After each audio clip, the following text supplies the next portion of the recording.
Primeiramente, agradecer aqui, em nome de todos os que organizaram esse momento, estarmos aqui reunidos com o auditório cheio. Isso é um fato que nem sempre acontece, mesmo aqui, seja nas universidades. E para a gente é muito satisfatório que o auditório esteja lotado, porque a logística para trazer um palestrante, para organizar uma aula, envolve muitas pessoas, né? Que a Renata colaborou muito, a Aline, eu, a própria professora Zóia, mobilizando o motorista, diretor-geral, gabinete, e para conseguir fazer um evento que para vocês dura 1h30, mas para a gente está durando algumas semanas, né, de pré-planejamento, planejamento e execução. Então, sejam muito bem-vindos a esse momento. Hoje a gente vai ter uma aula magna, né, que seria uma aula inaugural para os 2 cursos de licenciatura que nós temos, né, os 2 cursos de nível superior, o curso de licenciatura em Física, o curso de licenciatura em Matemática, e a palestrante convidada para nos abrilhantar neste momento é a professora doutora Zóia Prestes. A Zóia é professora e pesquisadora da área da educação. Eu fiz uma cola, tá? Não sei se eu vou ler tudo, Zóia. É professora e pesquisadora da área de educação, é professora da Universidade Federal Fluminense, lá em Niterói. A gente tem que lembrar que tem um campus aqui em Volta Redonda também, mas ela está em Niterói. Parte da infância da Zóia, ela passou por questões políticas, né, do ambiente político no Brasil. Ela acabou passando a infância e a juventude, até parte da fase adulta, na União Soviética, na antiga União Soviética. E durante muitos anos lá ela acabou fazendo a graduação, fez o mestrado na União Soviética, foi alfabetizada em russo, não é isso, Zóia? E depois veio para o Brasil, teve as dificuldades burocráticas do nosso país, como, por exemplo, não podia fazer o doutorado porque ninguém conseguia validar o diploma dela, que estava em russo. Então, isso foram alguns anos, né, acho que 15 anos, se eu não me engano, até que ela conseguisse validar o diploma e exercer a profissão dela aqui. E aí, nesse período, a Zóia também começou a trabalhar, como todos nós aqui somos sobreviventes, a Zóia, posso dizer também, que foi trabalhar como tradutora de russo para o português. E aí, ela vai falar isso melhor do que eu, em algum momento começou o interesse e as traduções da obra de Levi Vygotsky, do russo para o português. E aí, da última vez que a gente conversou, eu fiquei desesperado, né? Porque eu descobri que um monte de coisa que eu tinha aprendido não era bem o que eu tinha aprendido, né? Que estava muito errado. Então, nesse momento aqui, eu vou me sentar junto com os alunos e serei aluno tanto quanto vocês para aprender um pouquinho aqui com a doutora Zóia. Eu vou passar a palavra para o nosso diretor-geral, caso queira dar um alô para os nossos estudantes, porque a gente está fazendo a aula magna, mas as aulas já começaram, né? Porque nós tivemos um atraso na chamada dos alunos. Obrigado, Cristiano. Seja bem-vinda, professora. Estou muito feliz aqui com a sua presença. Queria dar as boas-vindas a todos e todas, agradecer aí muito pela organização e manifestar felicidade, como o Pacheco colocou, né, no auditório cheio. Depois desse período de pandemia, a gente retomando aí os eventos e que a gente continue aí cada vez fortalecendo mais esses eventos. Obrigado e um bom evento a todos nós.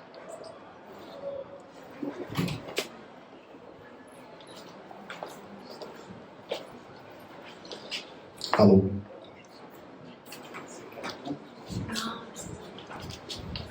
Boa noite. Boa noite. Inicialmente eu quero agradecer o convite. Me sinto muito honrada de estar aqui hoje, né? Uma possibilidade de compartilhar algumas coisas que eu venho pesquisando aí nos últimos 12 anos, que eu defendi meu doutorado em 2010. 13 já, né? E agradecer à organização, a todos que se envolveram, principalmente ao Marco, que eu conhecia numa palestra que eu dei junto com um aluno meu na UERJ, né? E dizer para vocês que assim, eu estou voltando à Volta Redonda depois de muitos anos. Eu morei aqui nos anos 90, morei de 89 a 91, e para vocês saberem, eu fui tradutora, traduzi um livro de siderurgia para a Companhia Siderúrgica Nacional.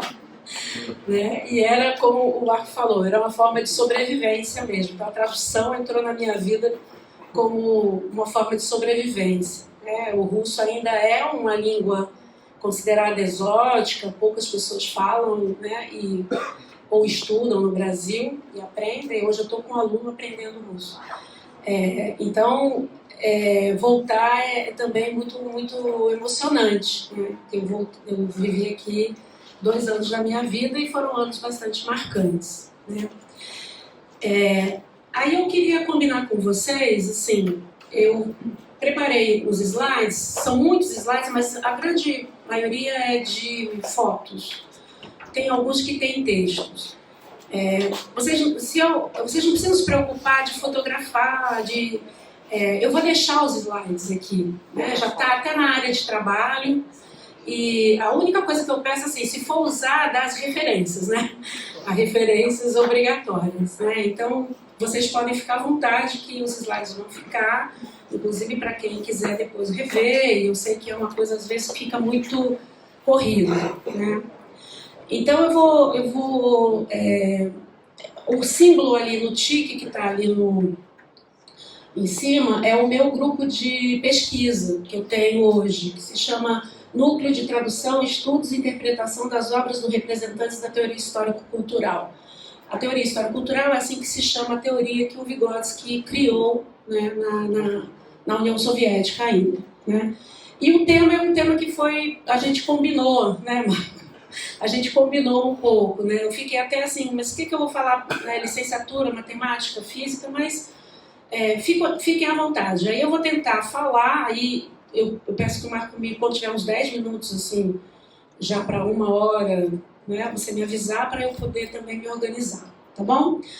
Bom, eu sempre gosto de começar a conversa, o Marco já pegou a cola e já falou um pouco, mas eu sou filha de Luiz Carlos Prestes e de Maria Prestes, e por isso que eu fui morar na União Soviética depois do golpe de 64. Né? Nós sofríamos ameaças de sequestro, de morte, e meu pai, né, era e morreu como um dos grandes líderes, né, do Partido Comunista Brasileiro. Minha mãe também era militante do partido.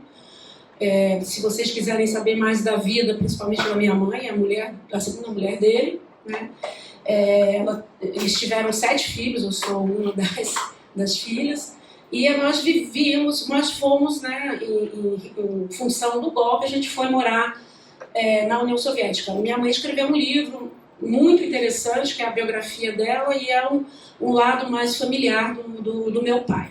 Então eu boto sempre a foto, gente, em 69, isso é uma foto antes de ir para a Rússia, para a União Soviética, e essa é a foto a gente já na Praça Vermelha, em junho de 70, que a gente chegou.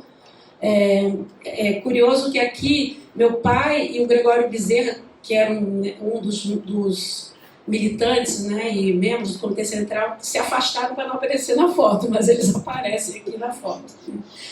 E aqui está o diploma, que o Marco falou, o diploma em russo, aí, com uma foice e um martelo no meio.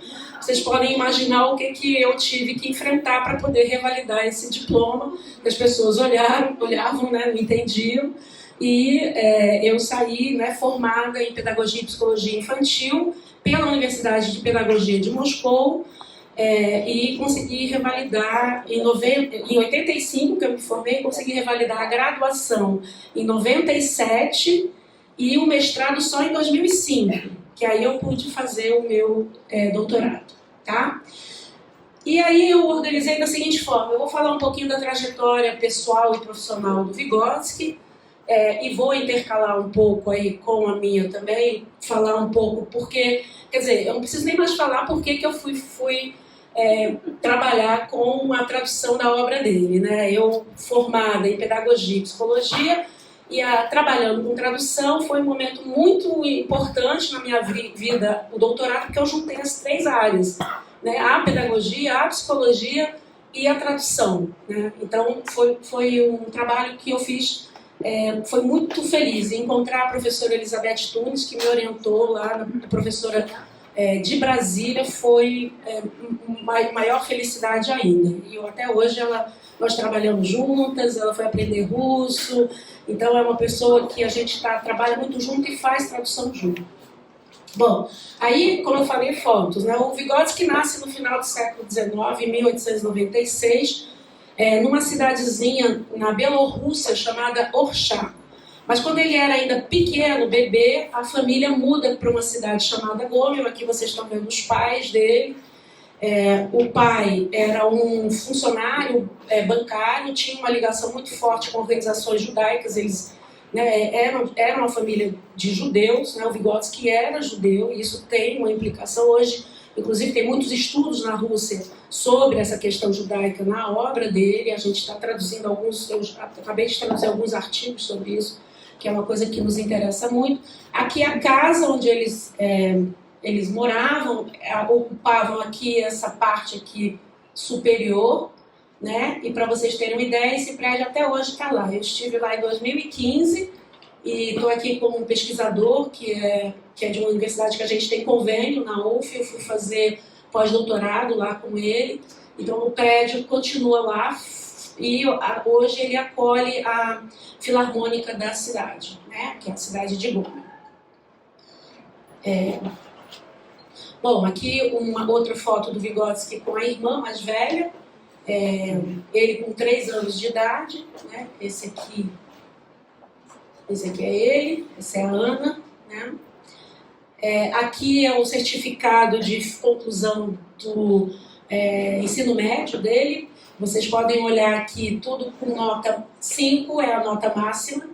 Ele termina a escola, o colégio, né, o ginásio, na verdade, com medalha de ouro. E por ser judeu, ele tem o direito, né, de fazer um vestibular para ingressar numa universidade.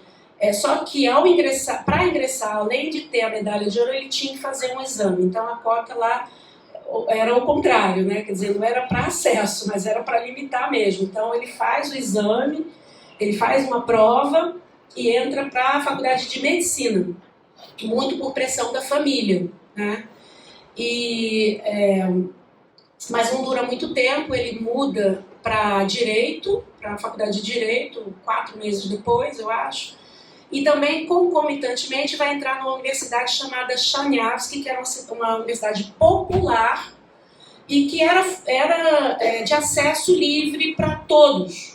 Então, ele conta, né, e na biografia dele, que existe também, que é o acesso de pessoas simples, o povo também tinha acesso a essa universidade.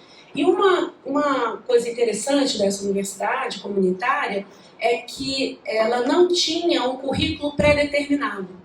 Cada estudante fazia o seu percurso e escolhia as matérias que ia fazer dependendo do interesse dele, né? A gente pode achar até revolucionário demais, né? Mas ainda não tinha acontecido a Revolução Socialista, ainda não, né?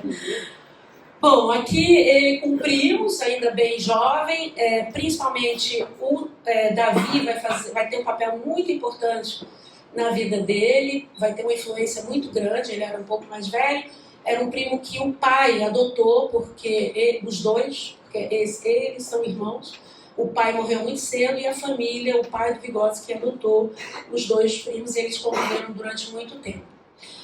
Ainda muito jovem, o Vygotsky ganha do pai o livro Ética de Spinoza. Quem leu Ética de Spinoza aqui com 14 anos? Vygotsky leu. E isso vai se refletir muito na obra dele. Então, quando a gente fala que a base filosófica e metodológica da teoria histórico-cultural é do materialismo histórico dialético, a gente também não pode esquecer que também é espinosista, né? Ele também tem uma forte influência na teoria do Vygotsky. Aqui o Vygotsky, estudante, acho que ele está passando sozinho, eu estou apertando coisa errada. Né? Eu estou apertando. Ele bem jovem, esse aqui é quando ele entra na universidade, né? E aqui um pouco da história, né? Então vou intercalar um pouco com o que estava acontecendo na Rússia naquela época, quando o Vygotsky vai, inclusive, completar os seus estudos na universidade. Estava acontecendo a Revolução. O Vygotsky se forma no final de 1917, né? Vocês devem saber da história, né? Que a Revolução Socialista aconteceu em 25 de outubro, mas ela não acontece da noite para o dia, ela é todo um processo, e o processo é mais ou menos esse, né? Então você tem em fevereiro as manifestações que exigem, né? Quer dizer, você tem vários fatores que vão influenciar nesse contexto, não é só o descontentamento da própria população, mas a Primeira Guerra, né? A Primeira Guerra Mundial, a própria a situação de fome, e você tinha uma liderança política de um partido muito forte. E os militares, inclusive, também alguns, né, um bom número fica do lado dos revolucionários. Então, em 17, em fevereiro, acontecem essas manifestações. O czar, o rei, é deposto, e se instala uma Duma, que é o parlamento, e um governo provisório, né, e que tem uma política liberal. Em julho, o Lenin, né, o grande líder, né, da Revolução, ele tenta dar um golpe, mas não consegue, e ele toma o poder só em outubro, 25 de outubro de 1917. Né? Então, a gente não pode esquecer esses fatos que estavam ocorrendo na Rússia, porque eles vão ter eles vão influenciar, inclusive, a própria criação da teoria. Né? Então, eu costumo dizer, se a teoria foi criada, e do jeito que ela foi criada, e até hoje a gente estuda, é porque ela foi originada numa sociedade que estava em plena transformação, que tinha uma perspectiva de uma outra sociedade, livre da exploração, livre do capital, uma sociedade igual, né, com justiça social. Essa era a perspectiva da Revolução que aconteceu em 17. Né? E aí, para contar um pouco também, aí vocês podem começar já a aprender russo também. Né? A população, né, da Rússia, isso é interessante, ela era extremamente agrária. Né? Então, era um país, em relação aos países da Europa, era um país extremamente atrasado em termos de industriais também, e de formação, né, do povo. Então, você tem o azul, né, a população agrária, né, que vivia nos campos e tal, e a urbana em vermelho. Então, isso vai mudando com, né, com o processo que teve de revolução. E uma outra questão interessante é que essa população agrária, ou seja, praticamente 90% da população era analfabeta. Né? E isso tem também um forte reflexo, né, em tudo que se vai fazer, né, depois da Revolução, as primeiras tarefas da própria Revolução. E aí, um pouco do que se colocava como tarefas, né, para a Revolução. Então, liquidar o analfabetismo, decretar a educação pública gratuita, reforçar a escola, oferecer uma educação dentro dos princípios comunistas, né? A perspectiva era de uma construção de uma sociedade comunista. A tarefa da nova pedagogia era juntar a atividade do magistério com os objetivos da organização da sociedade socialista. Né? Então, esses eram alguns princípios. E a pessoa que vai liderar essa área, né, de educação vai ser o Lunacharsky, Anatoly Vassilievich Lunacharsky, que vai ser o comissário do povo para a educação, e ele vai, então, tentar fazer todo o trabalho de reconstrução, de tirar a rede de uma escola monarquista, elitizada, que era frequentada apenas pela nobreza, né, para oferecer uma escola popular, uma escola para todos. Então você tinha crianças, por exemplo, que nunca tinham entrado numa escola. A escola era apenas para os filhos da nobreza, né? Então, como você faz uma escola dessa? Como que você cria da noite para o dia uma escola dessa? E é interessante que eu gosto de contar isso, é que uma das decisões que é tomada 6 meses depois, logo da Revolução, tendo em vista essa escola que deveria dar acesso a todos, né, é que ele vai abolir a avaliação por nota. A avaliação seria a avaliação por desenvolvimento e por conselho, né, dos docentes nas escolas, né? Por quê? Porque se tivesse que aplicar a mesma forma de avaliação da escola antiga, as crianças não iriam permanecer na escola, né? Acho que a gente vive um pouco isso hoje também, né? Mas eu acho isso muito revolucionário, porque a gente ainda tem, por exemplo, no Brasil, uma forma de avaliação por nota, né? E a gente às vezes não consegue nem pensar que não existiu, aliás, uma sociedade que não tinha. E para vocês terem uma ideia, isso prevaleceu até 1932, então de 18 até 32, né? Quer dizer, praticamente uma geração, né? E aqui só uma foto para vocês verem, né, o movimento para acabar com o analfabetismo. A União Soviética acaba com o analfabetismo em meados dos anos 50, em função desse movimento todo. Então, essa foto eu gosto muito porque ela mostra assim, que são pessoas bem mais velhas, né, idosas ali aprendendo, e ali no cantinho tem uma criança aqui, ó, uma criança aqui também participando aí né? Bom, e aí o Vygotsky, voltamos para o Vygotsky. Então o Vygotsky se forma em Moscou, ele vai para Moscou, né? Em 1917, final de 17. Ele volta para a cidade da Bielorrússia, para Gomel, e a Gomel estava sob o domínio dos alemães. E, então teve toda uma luta durante o ano inteiro, de 18, para tirar os alemães, e só se instala o governo soviético na cidade em 19. E aí ele consegue trabalhar, e ele vai trabalhar em várias áreas. Inclusive com o Davi, que era o primo dele, e que vai transformar num grande tradutor latinista. Ele falava mais de 6 idiomas e traduzia do português, traduzia do espanhol e de várias outras línguas. E vai ter uma influência. Era um grande intelectual, eu já escrevi um artigo sobre ele tem uma biografia bastante interessante e trágica também. Então ele vai, aqui o Vygotsky vai trabalhar em escola, né, tá ele aqui, escola para formação, né, de professores, né? Então aqui já 2021 é quando ele volta para Gomel, né? Aqui também com os trabalhadores da educação da arte, aqui está o Davi, né? Sempre está o Davi, o Vygotsky aqui, né?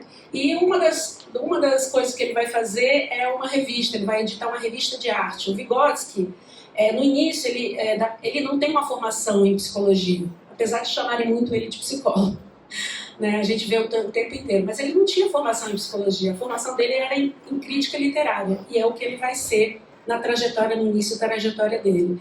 Então ele vai trabalhar com a arte, e ele via na arte uma possibilidade, né, de educar, né, a arte como uma atividade mais sofisticada do ser humano. Então a arte tinha uma grande importância. E naquela época, eu passei muito, né? Naquela época, eles viviam numa, digamos, periferia, né, da Rússia, né? Inclusive, como judeus, eles viviam num território limítrofe. Com a Revolução, isso acabou, né? E a questão era como levar a arte para a província, para essa província que eles residiam. Então, uma das iniciativas foi fazer essa revista, né? A gente agora traduziu essa revista, a gente teve acesso, a gente não tinha acesso a essa revista. A gente traduziu, tem uma introdução de um professor muito importante, e a gente vai lançar ela, logo a gente vai lançar, e fizemos inclusive todo o projeto gráfico daquela época, a gente transformou ele também um projeto gráfico português igualzinho. Então, ficou muito bonita a revista, eu espero poder logo lançá-la. Então, essa revista vai falar da arte. Ela vai falar da arte como a importância da arte para a formação humana, né? Então, são vários textos, tem vários textos, e o Vygotsky foi o editor dessa revista. Não vou adiantar muito. Eles também fundam o Museu da Imprensa juntos, aqui o Davi, aqui o Vygotsky, né? Também, então ele tinha várias atividades, além de ser professor de literatura, russo, filosofia, psicologia, pedagogia, muitas disciplinas que ele dava, ele também tinha uma atividade muito presente na área cultural. Então ele não só fundou o Museu de Imprensa, mas também trabalhava no departamento de cultura, levava teatro. A monografia de fim de curso dele foi sobre Hamlet. A gente tem informação de que ele estava ensaiando para interpretar Hamlet quando ele vai para um congresso e apresenta esses 3 trabalhos nesse congresso, em 1924. E o resultado da apresentação do trabalho, que todos ficam impressionados com as reflexões que os trabalhos trouxeram, como resultado de um laboratório que ele criou na escola que ele dava aula, né? E ele é convidado a ir para Moscou para integrar o Instituto de Psicologia que estava sendo inaugurado. E eles vão formar a Troika, que é 3, né? O Luria, que vai depois desenvolver pesquisas na área de neurociência, se a gente puder dizer hoje assim, né? E o Leontief, que vai ter uma teoria da atividade, vai criar a teoria da atividade.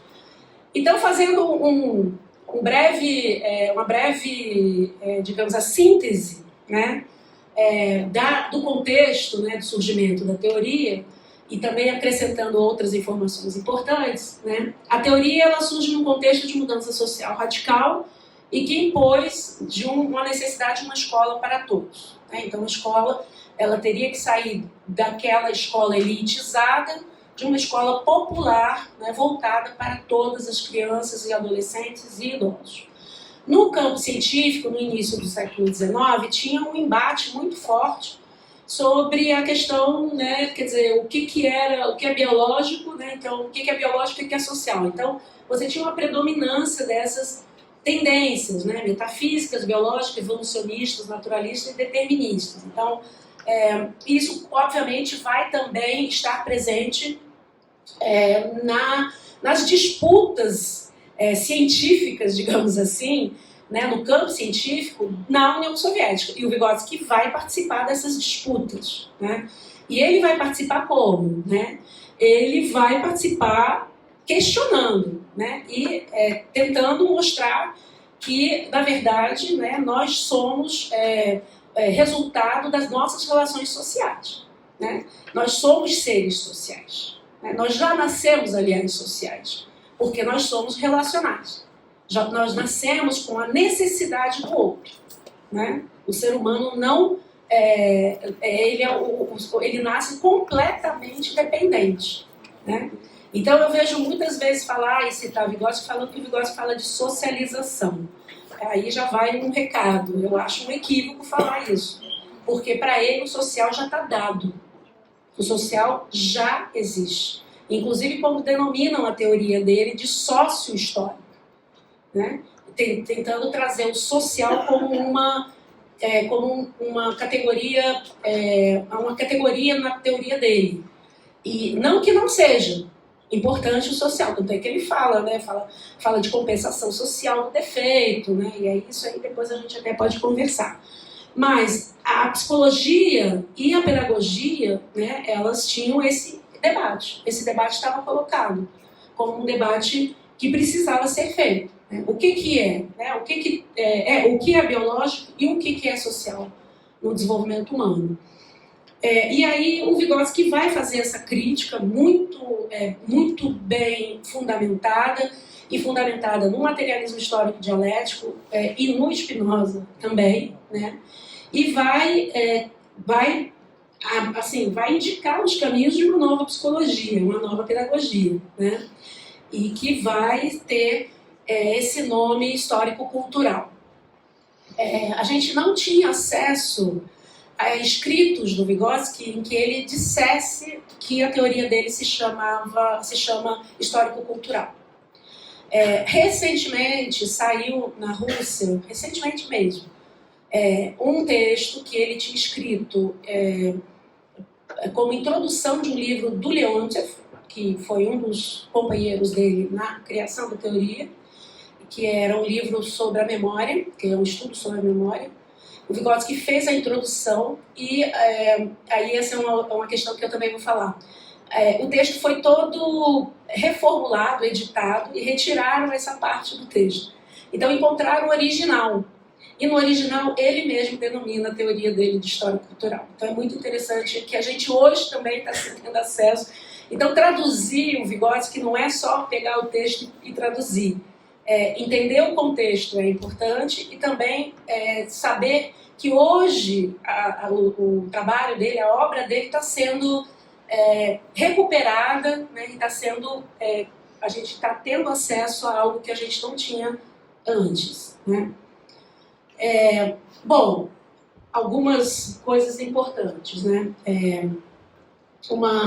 A gente estava num contexto, quer dizer, o contexto da época, né, da Revolução, né, colocava algumas questões importantes, né? E essas questões que estão aí, que eu coloco, né, como sociedade justa, livre, um ser cooperativo, colaborador, livre de preconceitos, esse olhar apurado para a diversidade, culto e criador, né, e que paute pelos princípios éticos, das relações dialógicas e de convivência. Isso eram princípios básicos, né, de uma ciência, né, e daqueles que estavam fazendo ciência naquela época, né?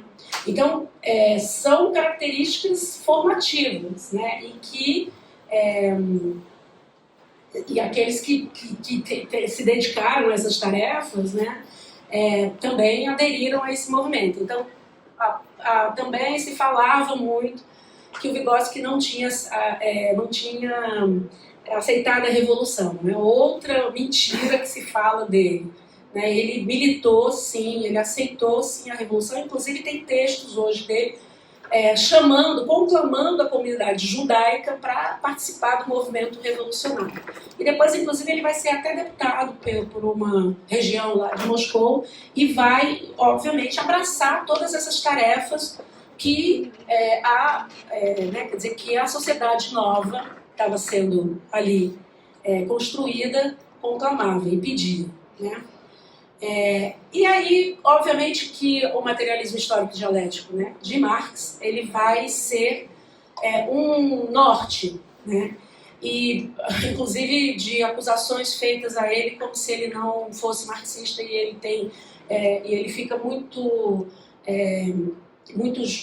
bravo quando falam, quando chega no ouvido dele, e ele fala, eu não quero, ele fala assim, eu sou um marxista, eu não quero apenas copiar algumas citações e colocar no meu trabalho, eu quero aprender com o método de Marx.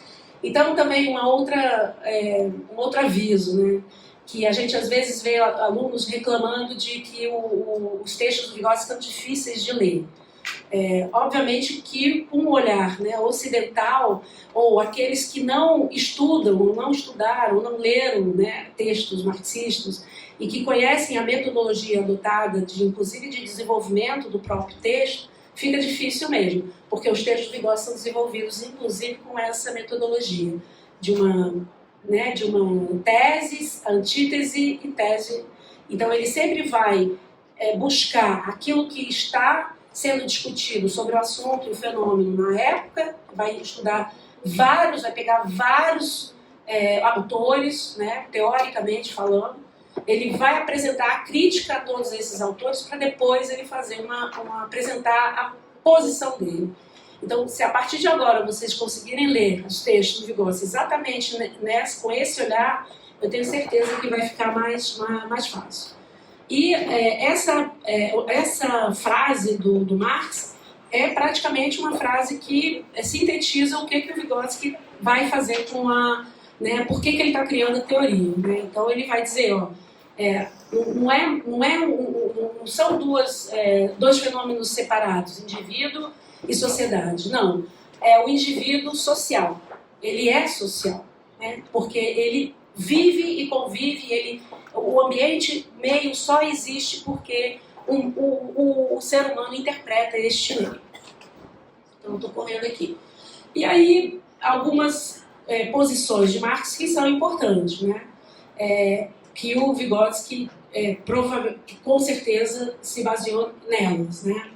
Então, as soluções, né, para a abordagem do fenômeno humano, né, e o seu estudo psicológico, qualquer posição, né, até mesmo a ciência, que às vezes se diz neutra, tem um olhar, tem um ponto de vista, tem uma posição, não existe neutralidade, né? Não existe neutralidade em nada, porque tudo que a gente analisa de um ponto de vista, né? Então é de uma posição, né? Então isso o Vygotsky vai defender e vai também, inclusive, apontar isso a partir do própria crítica que ele faz ao Piaget.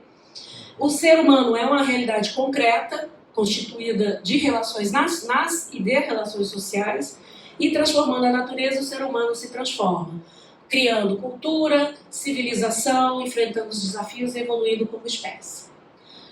Bom, e aí, o que estava em voga naquela época também? Né? Um marxismo meio dogmático, e que ele vai criticar, inclusive vai ter consequências graves para a trajetória dele, ele vai ficar assim, desempregado no final dos anos 20.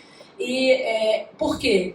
Porque o Vygotsky, apesar de a ênfase ser, né, na cultura, no processo histórico de desenvolvimento humano, né, quer dizer, a história é muito presente, e defender que nós somos, né, resultado das nossas relações sociais, ele não negava a nossa carga biológica que a gente tem, né? Só que essa carga biológica, ele dizia, no nosso processo de desenvolvimento, a gente altera e a gente consegue transformar essa carga social.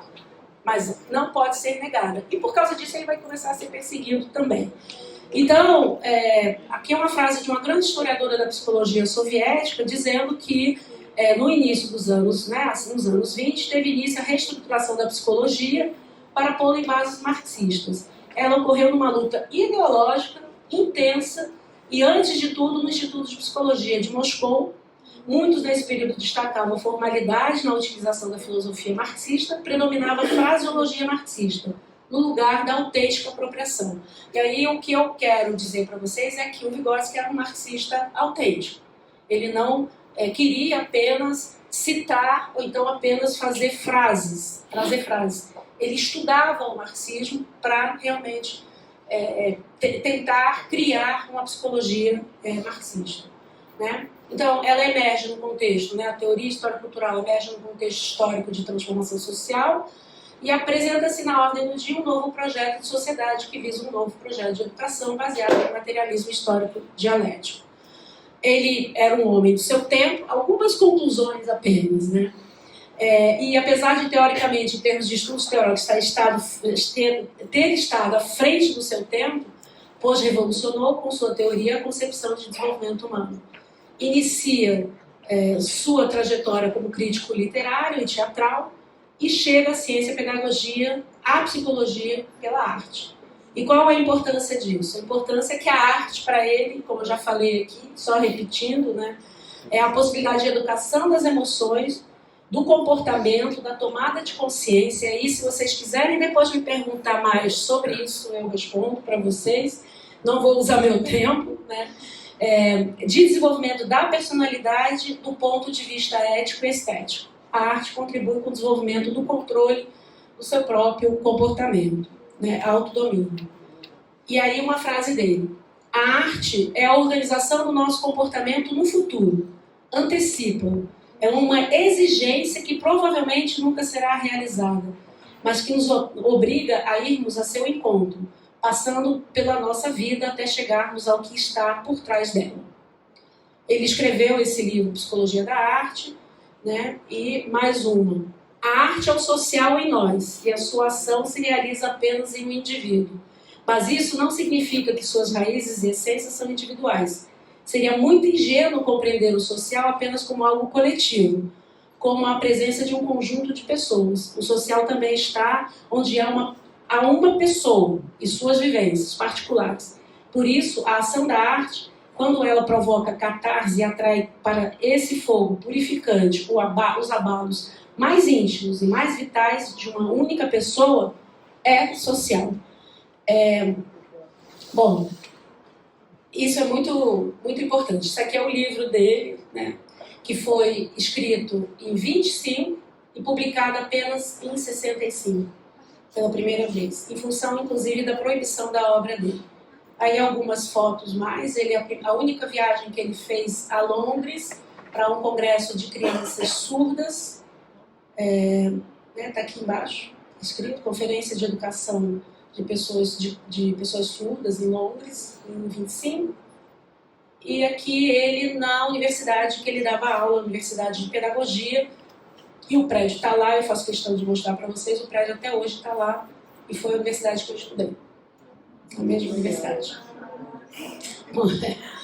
Aqui ele em 29, fazendo curso de formação de professor, aqui numa banca de avaliação de crianças com defeito, que se chamava assim na época, na verdade, e tem uma razão de ser que também depois, se vocês quiserem, eu posso falar. Aqui ele com a esposa e com as filhas, ele tem 2 filhas, a Gita e a Ássia. A Gita eu tive a felicidade de conhecer em 2007, ela faleceu em 2010, e a Gita teve uma filha, Helena, e que curiosamente, hoje é 29, né? Ontem fez 3 anos que ela faleceu, a filha da Gita, né? A neta do Vygotsky. E a neta do Vygotsky tem 3 filhos, que são 3 bisnetos, 2 são psicólogos, então a gente mantém uma relação de amizade, e isso é muito importante para quem faz pesquisa, né, com os arquivos principalmente, né, da família. E aqui ele com a filha mais velha, com a Gita, né? Inclusive tem alguns textos que a gente até percebe que ele fala, ele inclusive fala dela, de observações dela. E aqui eu quero fazer só um parêntese sobre tradução, né? E falar rapidamente para poder entrar na questão da tradução e depois falar um pouco também da implicação dessas traduções para a educação. Eu tenho tempo ainda? 25 minutos. Tá. A história de tradução Brasil-Rússia é antiga, né? Isso também descobri na minha tese, foi uma descoberta muito legal, que o Tomás Antônio Gonzaga foi traduzido pelo Pushkin, um grande poeta russo. Um trecho de Marília de Dirceu foi traduzido para o russo. E o imperador Dom Pedro II estudou russo e traduziu fábulas de um fabulista russo no final do século XIX para o português, né, do Ivan Krylov. Então, é interessante isso. E aí que entra o Davi. O Davi traduziu o Mário de Andrade. Isso foi a descoberta que eu fiz. Então, eu fiquei pensando, poxa, o Vygotsky deve ter lido o nosso poeta aí, né, um poema brasileiro. Isso foi muito interessante. Aqui está o poema, eu encontrei, uma amiga minha me ajudou a encontrar a tradução, né, em russo. Eu botei aqui a tradução, o texto, né, em português. E, além disso, o Davi se correspondia com Jorge Amado, com Osório César e com a Tarsila do Amaral, com grandes intelectuais. E tem cartas dele pedindo para mandar obras para ele poder traduzir. Então ele era um grande tradutor. Isso para mim faz toda a diferença como tradutora também, né? Então encontrar isso aí para mim foi um achado no meu trabalho. Então, obviamente que a gente tem que chegar à conclusão que a tradução ela aproxima as culturas. Tem gente que chega na livraria e diz assim, olha o livro e fala, eu não leio tradução, vou ler no original, porque eu leio e não quero ler. Bom, então se você não lê na língua original do autor, você não vai ler, então, né, o original. Mas a tradução, ela realmente tem um papel fundamental. Eu chego à conclusão que a tradução ela não é 100%, né, ela é uma possibilidade. Obviamente que ela sempre está na dinâmica de desenvolvimento e sempre pode ser revista. Então, desse ponto de vista, a tradução, né, a questão ética do tradutor, que eu defendo na minha tese, é que o tradutor é o suporte de alteridade do autor. Então, ele tem que, na verdade, fazer com que as ideias do autor surjam. Então ele não pode se colocar na tradução. Ele tem que, na verdade, tentar entender o tradutor. Então por isso que eu trago para vocês o contexto, por isso que eu trago para vocês a biografia, porque isso fez toda a diferença e faz toda a diferença na hora de traduzir. Porque isso faz diferença do ponto de vista de tem coisas que não podem entrar, né? Não podem ser atualizadas, né? E você entender a teoria desse contexto, isso foi muito importante para realizar o trabalho, né? E aí, entrando já na obra dele, a gente conhece em torno de 274 obras, agora a gente já está conhecendo mais. Já saiu o primeiro volume da obra completa dele, né? E isso também tem uma implicação. Quando eu comecei a fazer meu doutorado, eu achava que eu ia simplesmente pegar as traduções e, como se diz, comparar, né, aquilo que estava no Brasil. Mas quando eu fui ver a publicação da obra do Vygotsky na União Soviética, a obra dele tinha sido toda deturpada. Primeiro que ele ficou proibido durante 20 anos, e depois a obra dele foi editada de uma forma que desconfigurou totalmente. Então, a tradução não é só o erro de tradução, mas também tem uma influência daquilo que veio para o Ocidente e que veio deturpado, e que lá também era deturpado. Então agora está tendo uma recuperação da obra dele. Então esse é um fato. E outro fato interessante é que enquanto na Rússia não se publicava muito trabalho dele, no Ocidente se publicava muito trabalho, né? Então aqui eu coloquei, por exemplo, o Pensamento e Fala, resumido, porque o completo tem 400 páginas, não sei se vocês conhecem, mas o resumido foi publicado e republicado nos Estados Unidos, e inclusive o Brasil vai conhecer essa obra por esse livro resumido. Vygotsky escreveu 3 livros na vida dele, como livros, então Psicologia Pedagógica, Psicologia da Arte e Pensamento e Fala, né? A gente tem a tradução das 3 obras, mas eu ainda não cheguei nelas, eu estou traduzindo textos inéditos, né? Mas não são traduções que... A Psicologia Pedagógica eu recomendo uma tradução que veio do espanhol. Então é uma tradução boa, porque foi feita para o espanhol também boa, então também a gente coloca a tradução indireta, nem sempre é ruim, né? A Psicologia da Arte e o Pensamento e Fala que a gente tem hoje, mesmo o Pensamento e Fala completo, não recomendaria o espanhol, o Pensamento e Fala, e a Psicologia da Arte também. Também textos argentinos. Márcia, bota um pouquinho de água para mim, por favor. Obrigada. Aqui, para vocês verem que só em 82 começou a sair uma obra escolhida dele na União Soviética, e que virou assim, uma raridade instantânea, né? Então ainda são textos que a gente se baseia, mas também tem muito texto aí que está deturpado. Tem muita intromissão dos editores que cortaram, tiraram, mudaram palavra, tiraram nome, sobrenome. Por exemplo, não podia citar Trotsky, então tiraram. Então ainda é uma obra que a gente consulta, mas não é uma obra completa. Essa é uma obra muito conhecida do Vygotsky, provavelmente... Todo mundo tem. Todo mundo conhece, mas eu botei um aviso bem grande ali. Não recomendado para leitura. Para quem quiser começar a estudar Vygotsky, eu não recomendo esse livro. Ele teve um papel, sem dúvida, um papel para apresentar a obra dele, mas é um livro que deturpou. E os organizadores já falam isso desde o começo, no prefácio. Se vocês forem ler o prefácio, vocês vão ver lá. Não é uma tradução literal, é uma tradução que a gente acrescentou o que a gente achava que faltava e tiramos o que achava que estava demais. Você deixou nossas pedagogas com os olhos arregalados agora. Foi isso. Bom, depois eu posso recomendar alguns livros mais interessantes. Com a minha tradução. Não que eu seja a tradutora, mas com a minha tradução de cara.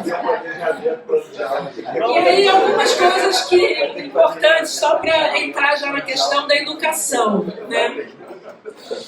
Às As obras do Vygotsky sofreram e ainda sofrem violentas adulterações no mundo afora, inclusive na Rússia, porque na Rússia continuam, às vezes, a publicar agora, né, as edições antigas, né, não levam em consideração que tem já, e está em curso a obra completa dele, que vai ter 16 volumes, já tem 2 volumes prontos, e algumas expressões que foram traduzidas no Brasil. Então, brincar, traduzido como brinquedo, обучение, instrução, ensino, traduzido como aprendizagem, reč, que é a fala, traduzido como linguagem, e tvorчество, que é a criação, traduzido como arte.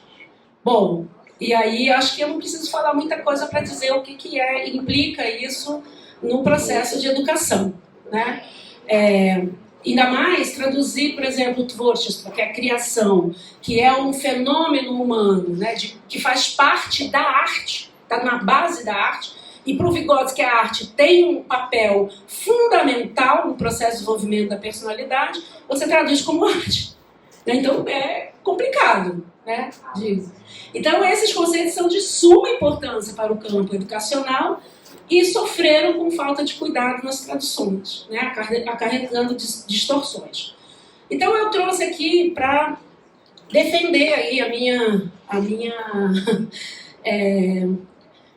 minha posição, né? Que o Vygotsky, por que é fala e não linguagem? Isso fica muito claro em alguns textos dele, e principalmente no livro Pensamento e Fala, que foi traduzido como Pensamento e Linguagem, né? Porque o Vygotsky vai estudar o fenômeno humano. Linguagem não é apenas humano. Os animais também têm linguagem, né? Então ele está estudando o fenômeno humano, a importância da fala na formação da consciência humana. Né? Ele vai dizer da palavra, a palavra a palavra é o que faz emergir a nossa consciência. Consciência do ponto de vista de tomada de consciência do nosso comportamento, de nosso autodomínio. Né? Então isso é fundamental. Né? Então ele vai falar, ele tem esse livro, Imaginação e Criação na Infância, que eu corrigi a palavra, né, criação. Eu traduzi em 2009, depois teve uma outra edição revista em 2018, esse livro pela editora Expressão Popular, que é a que eu recomendo, porque ela está revista, porque o primeiro eu tive muitos embates com o editor, que não deixava eu colocar coisas que eu achava que tinha que estar certo. Ele queria mandar mais do que eu, e aí publicou do jeito que ele queria, e aí eu resgatei os direitos, doei para a Expressão Popular, que é uma editora ligada aos movimentos sociais, principalmente Sem Terra, e eles publicaram, e é um livro que tem muita... É muito importante para quem quer, por exemplo, começar a estudar a teoria. Então, o Vygotsky vai dizer, né, sobre o desenvolvimento da criação literária na criança, ele diz que é errado julgar o grau de desenvolvimento mental dos escolares com base em suas composições escritas, principalmente nos anos iniciais da escola, pois o desenvolvimento da fala oral e da fala escrita não coincidem. Quem é alfabetizador sabe disso. Né?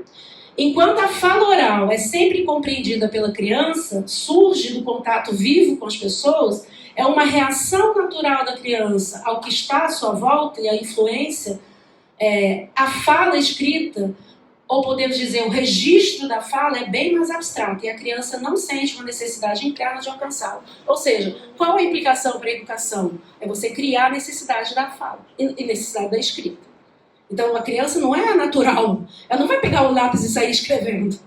Né? Ela precisa de uma intencionalidade. E nós, adultos, temos que proporcionar essa intencionalidade.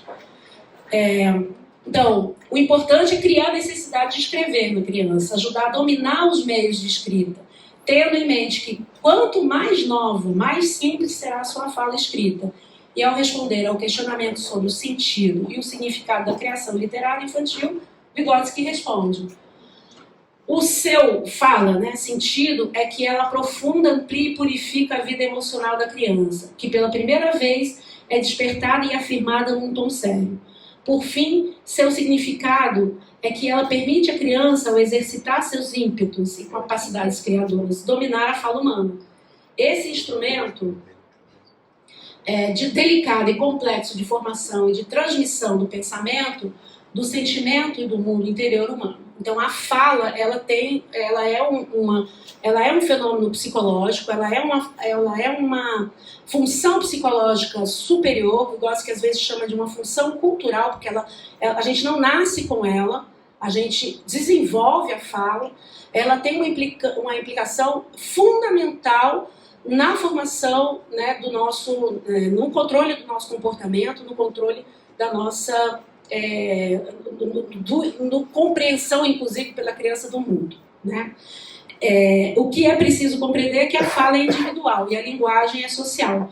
Linguagem pressupõe um sistema de relações entre signos e a fala humana é expressa na relação viva. Então, o que ele está dizendo? A criança, até ela chegar para entender que existem esses símbolozinhos que representam o que a gente fala, é um processo. Né? Isso é importante pensar nisso. Né? Então, obviamente que para você alfabetizar, a criança também tem que desenvolver a fala. Né? E que é primordial isso. Bom, eu vou pular isso aqui, porque depois eu vou deixar para vocês, porque eu tô com medo do tempo. Eu quero deixar tempo para vocês me perguntarem. Né? Eu já falei disso. Oi? O que foi? Faltam 10, mas acho que vão me xingar. A introdução do signo em qualquer processo do comportamento, isso é tudo frase dele, tá? Psicológico, estrutura, quer dizer, comportamento altera a estrutura das operações psicológicas, assim como o instrumento introduzido na execução do trabalho. O trabalho nos tornou humanos. Não é isso que o Marx e Engels dizem? Né? Então, a fala também. Né? E a fala, ela também é uma função e ela também é uma ação. A gente não precisa mais... e aí até a criança perceber isso também é muito interessante, que a criança é muito ativa, é tudo corpo, é tudo mostrando, falando, e tudo... Né? Quando ela percebe que com a fala ela tem o controle do comportamento do outro, a criança... Vocês podem perceber isso, a criança começa, inclusive, não ter tanto gesto. E a gente também, né? Porque a gente só fala, a gente precisa só falar. Não precisa nem fazer gestos.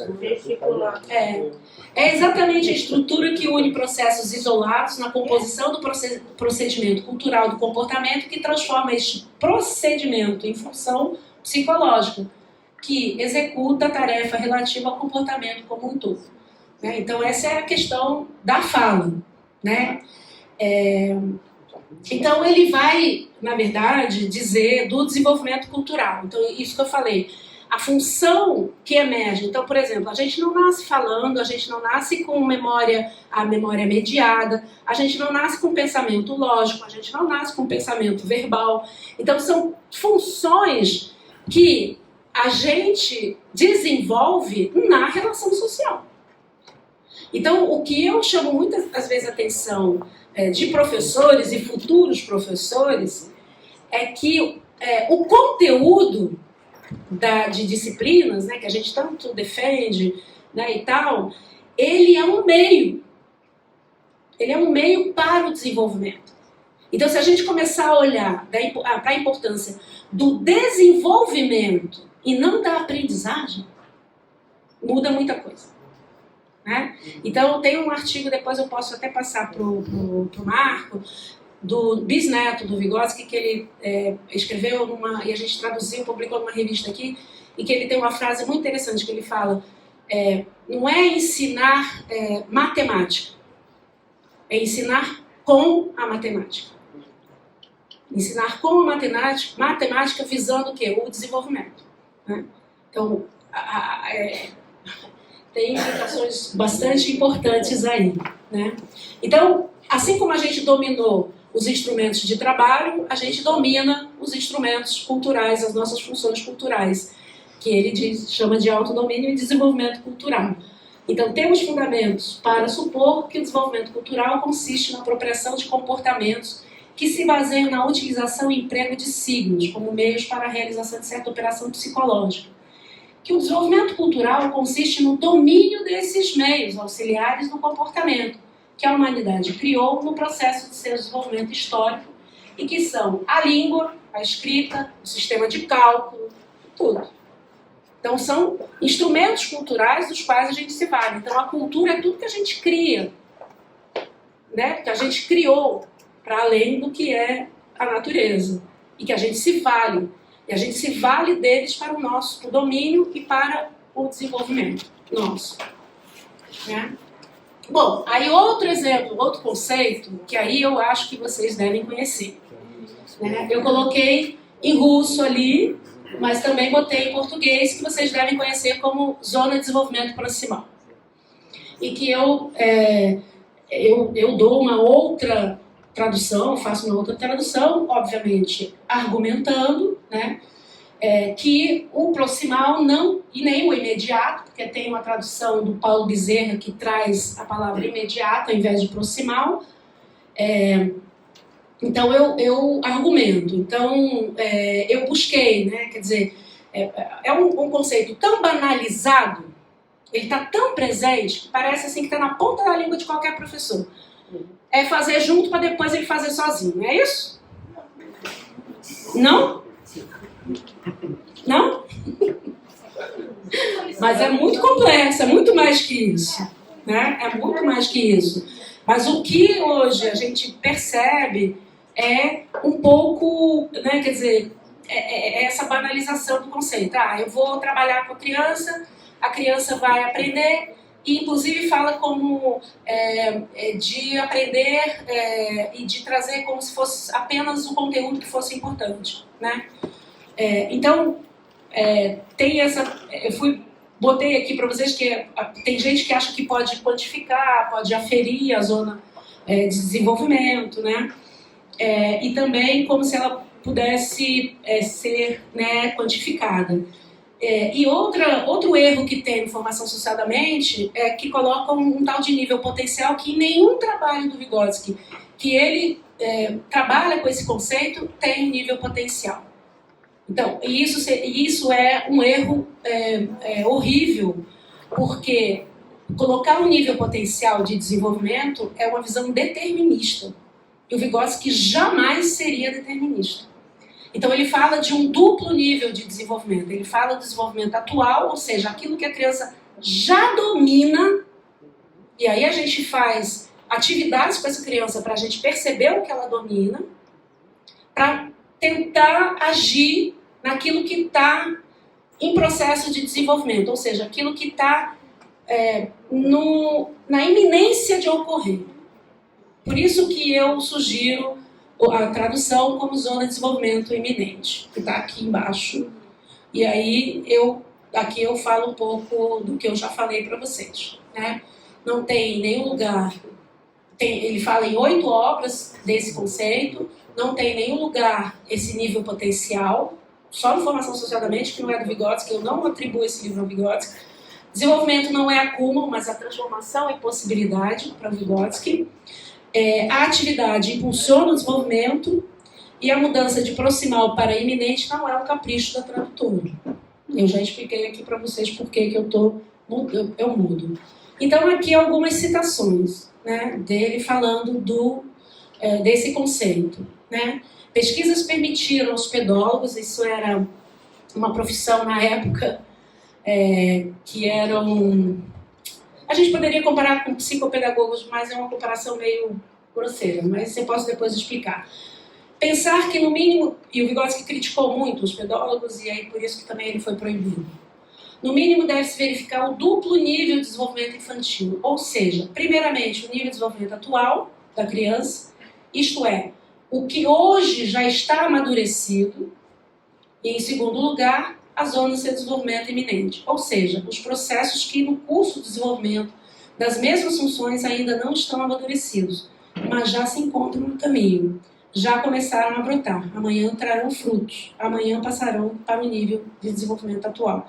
Amanhã, ele não diz que é amanhã, é no futuro. E pode ser um futuro, amanhã pode ser, não amanhã pode ser, porque isso depende da pessoa que está no processo de desenvolvimento. Porque o amanhã sempre é amanhã, né? Porque é um autodomínio. depende do autodesenvolvimento, autodesenvolvimento da pessoa. Tá? Então, o processo de desenvolvimento infantil representa um estágio superior de processos complexos, que não podem, em geral, ser bem caracterizados por um único nível. Né? O desenvolvimento da criança é um processo ininterrupto de mudança, então o desenvolvimento para o Vygotsky não é linear, não tem um objetivo final. Né? O desenvolvimento, é você pensar no desenvolvimento como algo permanente, de transformação, né? E ao determinar o desenvolvimento infantil pelo nível do que já amadureceu até o dia de hoje, significa recusar-se a entendê-lo. Isso aqui ele faz uma crítica ao Piaget, porque o Piaget ele inverte essa lógica. Ele fala que primeiro tem que desenvolver para depois aprender. E o Vygotsky vai dizer não.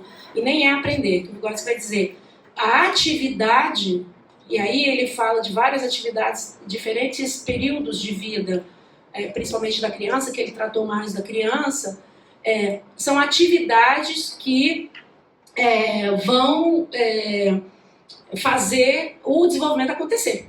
Então, ele vai dizer, a instrução, por exemplo, que foi traduzida como aprendizagem, que não é aprendizagem, a instrução, ela tem que se adiantar ao desenvolvimento. Né? Porque é a atividade que vai impulsionar o desenvolvimento, e não ao contrário. Bom, nossa escola ainda visa a aprendizagem e visa o desenvolvimento antes da atividade de ensinar e de estudar. Né? Isso também, então, é uma implicação para a educação. Né? Bom, e hoje apenas a recuperação dos escritos. A gente tem já a publicação do primeiro volume da obra completa, que começou em 2015. O organizador é o Vladimir Samuilovich Sobkin, ele está aqui ele aqui também. Aqui a neta do Vygotsky, que estava viva quando lançaram o primeiro volume. Aqui é a neta com a Gita, né? E aqui é o editor, aqui é um outro pessoa que participa da edição também. Então já foi lançado o primeiro volume, é toda crítica teatral dele, que a gente não tinha acesso. Aqui algumas imagens desse livro. O livro tem 750 páginas, com um material iconográfico maravilhoso, inclusive com facsímile também dos escritos. Aqui é o túmulo, ficou escuro, é o túmulo dele, mas acho que aqui está melhor. O túmulo do Vygotsky, que foi também... eu estou sorrindo porque a gente demorou muito para encontrar. A gente encontrou, a gente ficou muito feliz. E estava 10 graus abaixo de zero. E era tipo o meu aniversário ali. Aqui eu com a Gita, que é uma pessoa maravilhosa. Tem uma entrevista dela que eu fiz com ela, tá na internet, vocês podem procurar. Aqui o evento que a gente fez em 2013 com a Lena, a neta. O Gennady, que é casado com a Lena, hoje é viúvo da Lena, é um grande teórico, né, um grande estudioso. Aqui o bisneto, o Oleg, que é um dos psicólogos. Aqui a gente os participantes. Aqui a gente em Moscou, a Lena convidava sempre a gente para ir à casa dela almoçar. Toda vez que a gente ia, ela chamava, era uma pessoa maravilhosa. Aqui a minha tese, que está disponível na Universidade de Brasília e saiu em livro. Agora tem uma nova edição em 2021. Aqui os livros. Então, o Imaginação e Criação na Infância, de 2009. 7 aulas de Vygotsky, que são fundamentos da pedologia. Eu recomendo muito para quem realmente estuda desenvolvimento infantil. Muito interessante, muito importante. Aqui os livros que a gente tem publicado pela Expressão Popular, Imaginação e Criação, Psicologia. Aqui tem 8 textos, aqui é um texto só, né, um livro só, e aqui tem 8 textos que a gente começou com o primeiro volume de Problemas da Defectologia, que são textos dele sobre desenvolvimento atípico, né, e que ele defende, isso. E em 2021 lancei esse livro, que foi resultado do meu pós-doutorado, que é entrevistas com vários professores. Tem a Lena, tem o Sobkin, tem o Kudryavtsev, tem várias pessoas, tem inclusive a pessoa que organizou a bibliografia da obra dele, que é muito interessante, e aqui a revista que está no prelo, que eu falei para vocês, a Velhas, que a gente traduziu. Aqui é a capa dela, é um trabalho que eu me orgulho muito. É isso. Obrigada, gente.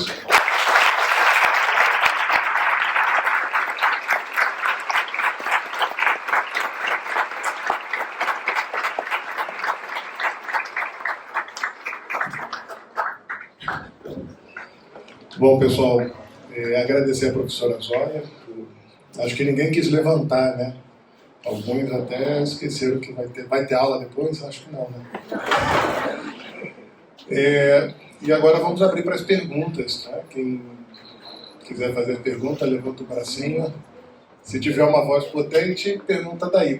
A gente Eu vou sentar um pouquinho. Por favor. Pergunta. A professora, você fala no microfone para sair na gravação. Eu vou anotar. Não, eu falo alto. Primeiro, obrigada, né, por destruir aí as coisas que a gente aprendeu. Não, mas muito bom te ouvir. Eu já conhecia de todas as deturpações, eu já tinha visto você falar sobre as Fala no microfone, a gente está ouvindo o governo. É ruim falar. Com os dentes de trás, vocês vão lá na frente falar. Eles vão sair lá de trás. Já tinha ouvido você falar sobre a zona de desenvolvimento iminente, né, mas não conhecia as outras deturpações. Pedi para você falar um pouquinho sobre esse trabalho dele com crianças surdas, defectologia, né, que é pouco conhecido, eu acredito, aqui no Brasil, né? Essa uma teoria sobre, né, crianças com deficiência. Você prefere que a gente colete mais? Vamos pegar mais 2 perguntas e ela responde em bloco? Pode ser? Que acho que facilita aqui que ela está anotando. Próxima. Ana se movimentou na cadeira. Tá bom, pode ser.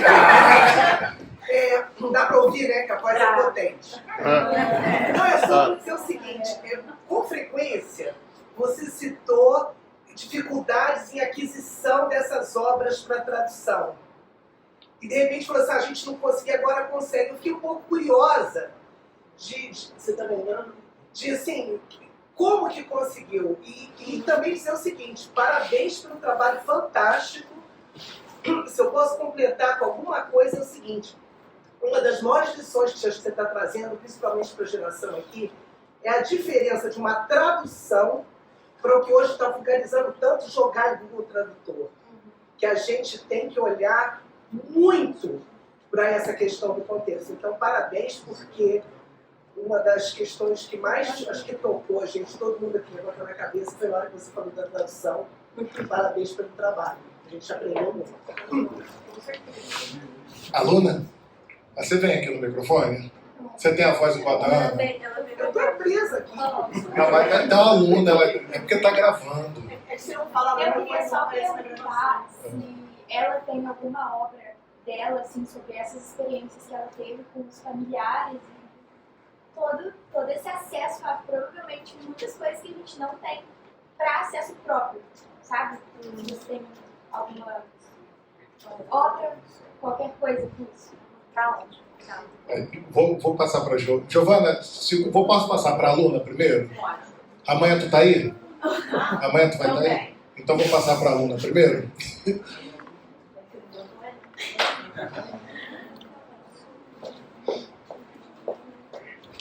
Boa noite, meu nome é Kibel. E primeiro eu quero falar que a primeira vez que eu ouvi falar sobre Glaucia foi na aula da Glaucia, foi quando me apaixonei pela educação. Era uma pessoa maravilhosa. E eu fiquei curiosa para saber quem são os pedólogos, se vão ter mais a ver com a psicopedagogia, né? Eu queria que você explicasse mais. Vamos lá, deixa a Giovana fazer dela, porque aí é. Tá bom, Tá no então. grupo. Vai lá, vai vir aqui? Primeiro, agradecer essa oportunidade. Ainda bem que você chegou.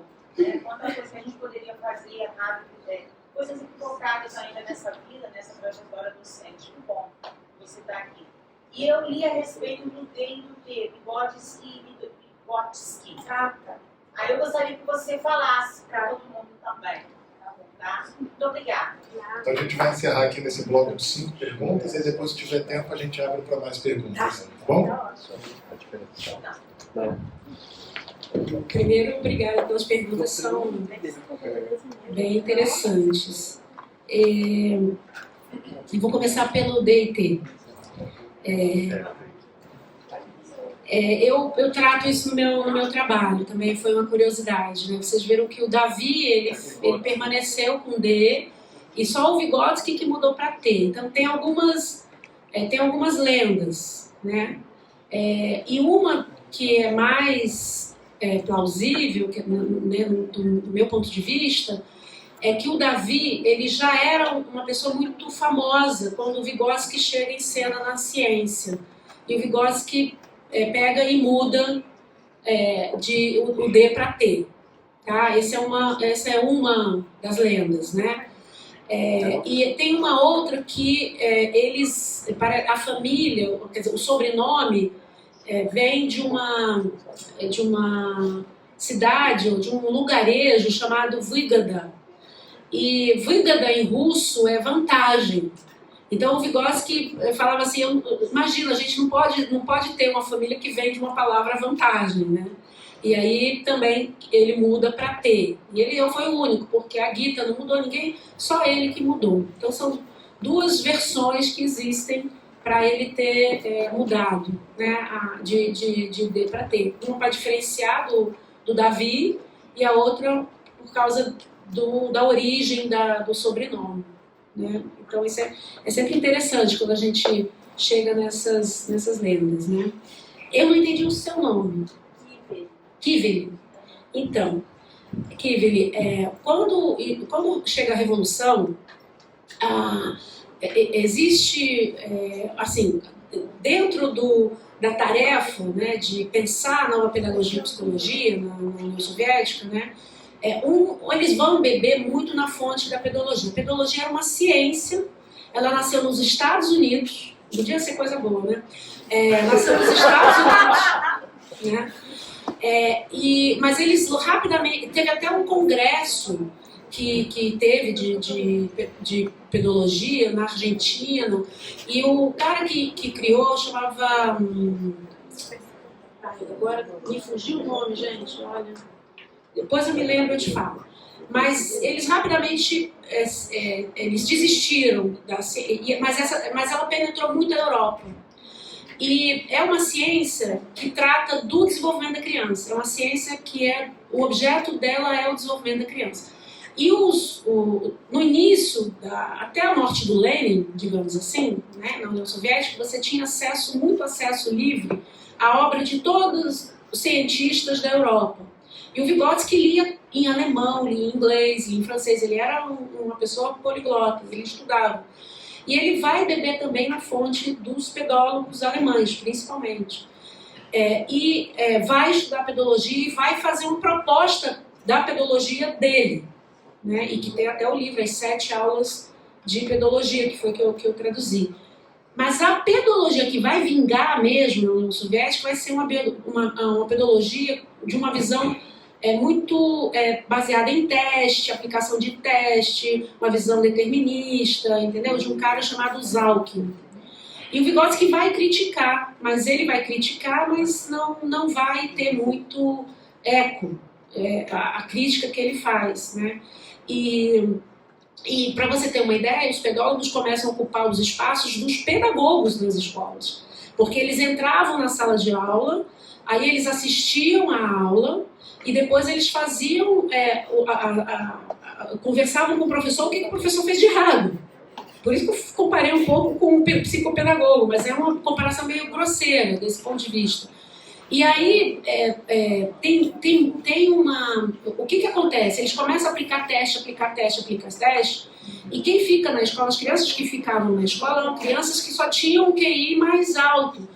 E as crianças que não passavam nesses testes começaram a ser colocadas para fora da escola. Então tem um fenômeno que você está numa sociedade que você defende a escola para todos, de repente tem um exército de crianças que está saindo da escola, não, alguma coisa está errada. E aí tem todo o movimento de proibir a pedologia, essa pedologia que vingou, né? Ela é proibida em 36, o Vygotsky já tinha morrido, eu nem falei para vocês, ele morre em 34, de tuberculose, que a família toda era doente. Ele morre em 34, mas quando proíbe a pedologia, como ele fazia crítica, e ele tinha uma proposta de uma pedologia dele, ele também é proibido. Então ele fica proibido 20 anos, como um pedólogo. Inclusive ele é chamado também de pedólogo, mas a pedologia dele é totalmente diferente dessa que se instalou, entendeu? E aí tem uma coisa interessante, quando eu fui entrevistar a Lena e o marido dela perguntar sobre a pedologia, porque eu tinha uma doutoranda que estava fazendo um trabalho sobre a pedologia. Aí o marido dela falou assim, mas a resolução de 36 ainda não foi revogada, então a gente não pode falar de pedologia. Então ela tinha uma presença muito forte, teve uma presença muito forte e depois foi abolida assim com canetão. E o que dizem é que o filho do Stalin foi avaliado por teste, se saiu mal e também teve um motivo de proibir a pedologia. Também a Lena contava isso. Né? Então é isso. Se você tem mais curiosidade, tem um livro que eu traduzi que é muito interessante, muito bom. Tá? Olha, sobre o acesso à obra, o que a gente tinha praticamente até o início dos anos 20 eram as obras, aquelas que foram cortadas, editadas, daqueles volumes, daqueles 7 volumes que eu mostrei para vocês. A partir do final dos anos 90, a família começou um trabalho de recuperação e de acordo com aquilo que estava nos arquivos, porque a família preservou os arquivos. Então, teve todo um trabalho de comparação e de publicar aquilo que realmente o Vygotsky escreveu na Rússia já. Né? Então, quando eu digo que a gente não tinha acesso, é porque realmente estava tudo nos arquivos da família.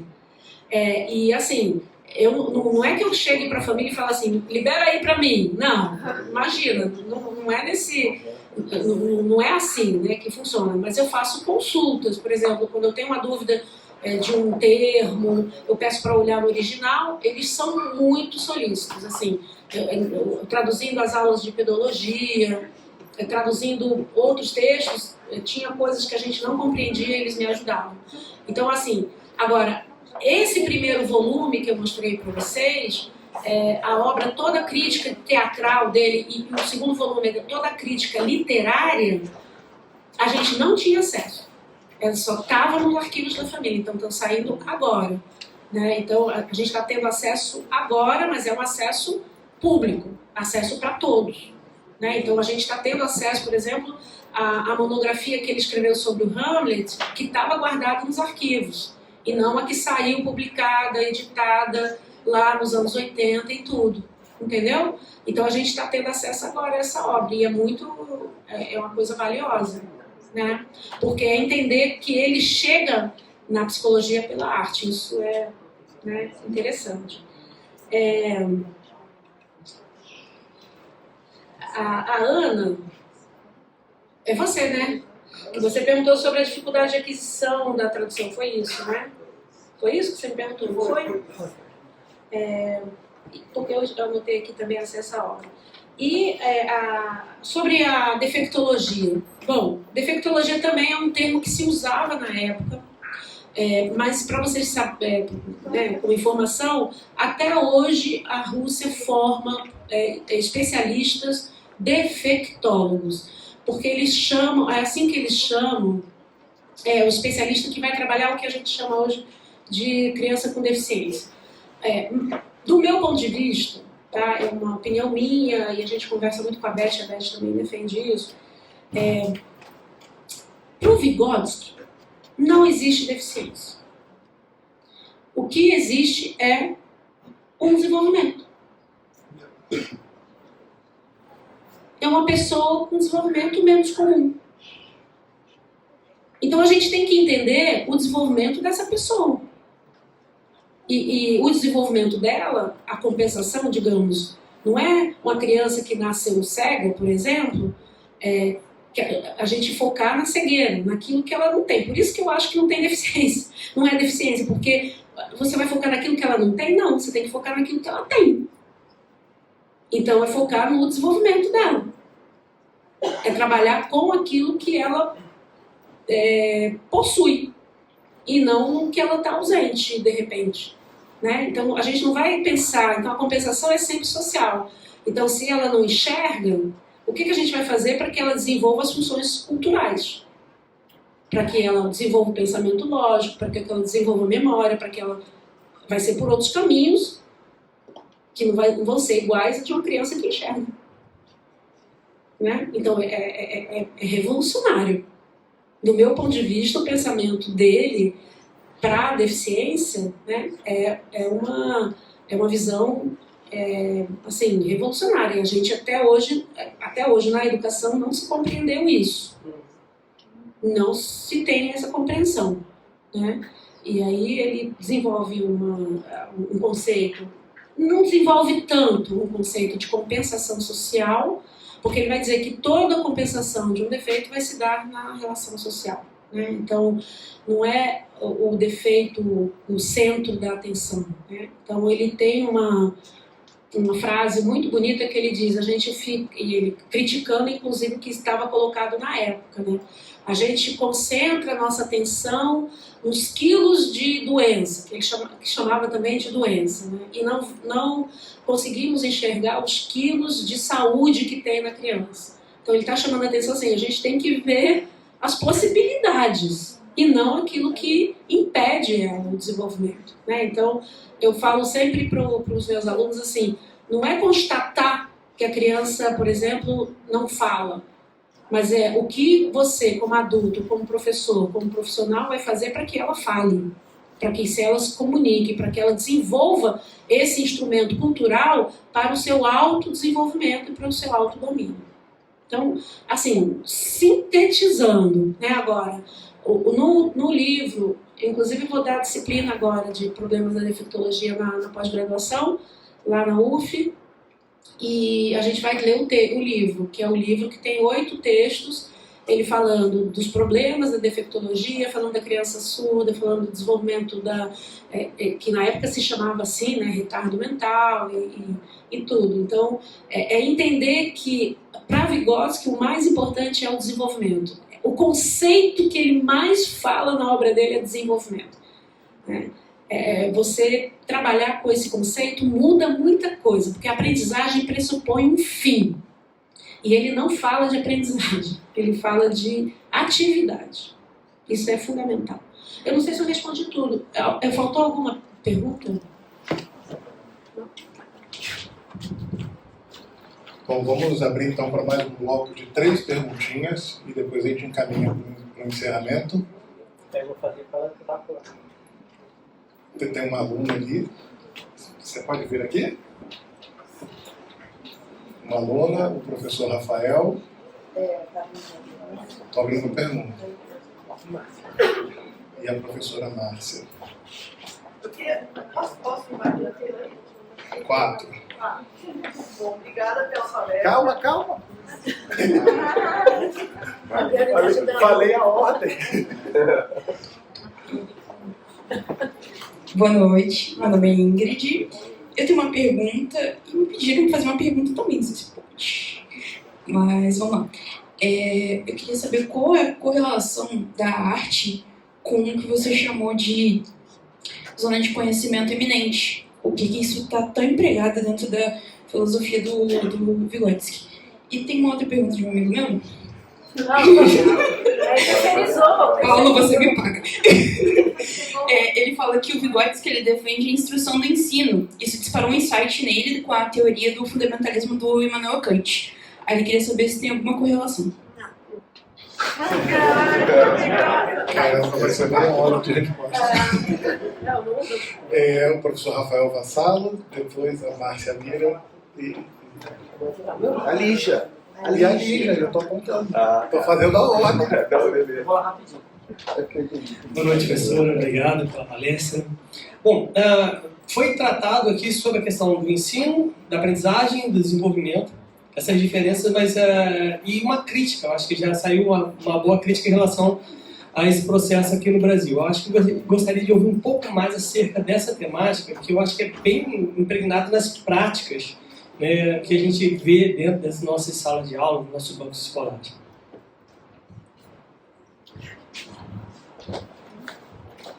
Agora a professora Márcia Mira. A Márcia fez na boca.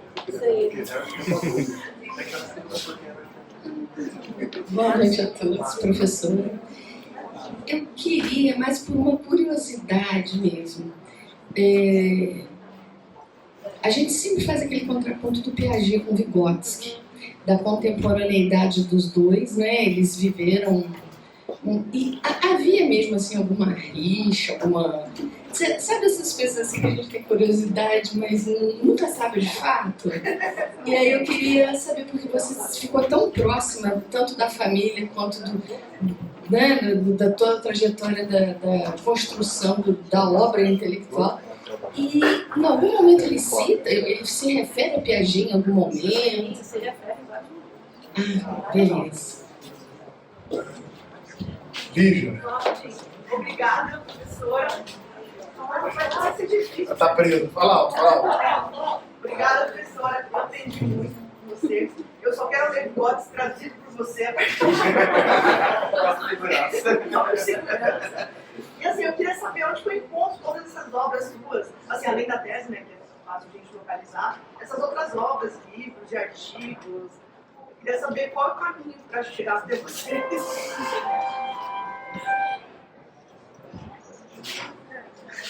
E eu vou fazer a minha pergunta. Guardei a minha para o final. Mas se não der tempo para responder hoje, a gente pode responder amanhã. É que naquele processo da transformação da sociedade rural para uma sociedade tipicamente urbana, onde 90% da população era analfabeta, né, e essa minoria que vinha a ser alfabetizada pertencia a uma classe de nobreza, nesse processo revolucionário, como é que acharam os professores? De onde brotaram os professores? Foi um grande problema. Então, vou passar aqui, depois a gente encaminha. Pacheco, não dá tempo de fazer uma curiosidade, não, né? Olha só, para os professores, amanhã... Mas eu não vou estar aqui amanhã. Mas por que você não vai estar aqui? Para os professores, nós teremos um novo encontro amanhã, às 10 horas. Depois eu pergunto, na hora que acabar, eu pergunto para ela. Às 10 horas. E aí a gente vai ter essa oportunidade até de conversar. Deixa eu falar. Então, se ela falou, pode Eu falar. fiquei com uma curiosidade. Primeiro, parabéns, professor, adorei a palestra, tá? Eu fiquei com uma curiosidade com relação à resposta sobre as traduções que começaram a ser liberadas pela família a partir da década de 90. E eu gosto também de história, eu sei que o assunto aqui é mais relacionado ao ensino, mas eu gosto muito de história. E a gente acaba associando com a queda da União Soviética, que também foi na década de 90, e eu gostaria de saber se tem alguma relação da liberação desses textos originais a partir da queda do bloco ali da União Soviética.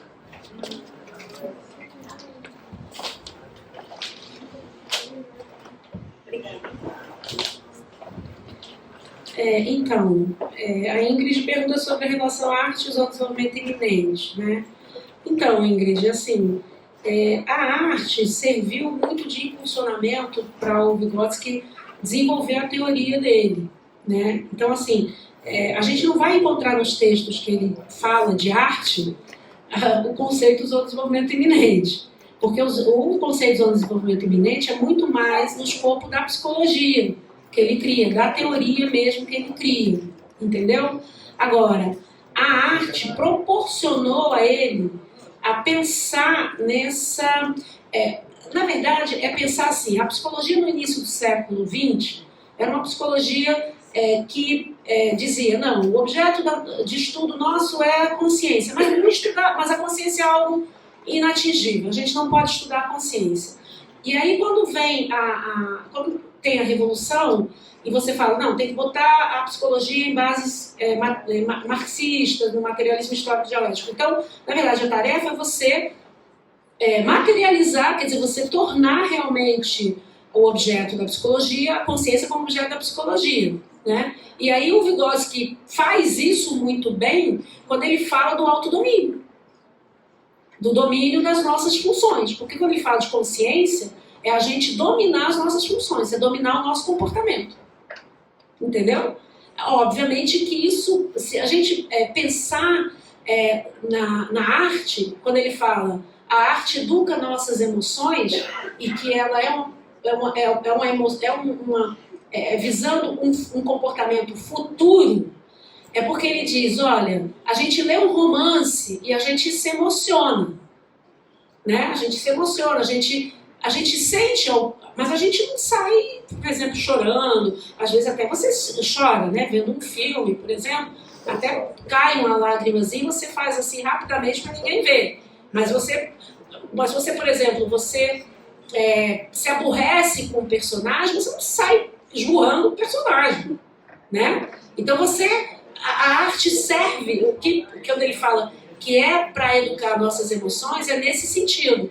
Você lê e vivencia emoções com a arte que de repente você ainda nem vivenciou na sua vida. É um simulador. Entendeu? Então, essas colocações aqui são muito importantes para a gente pensar no desenvolvimento.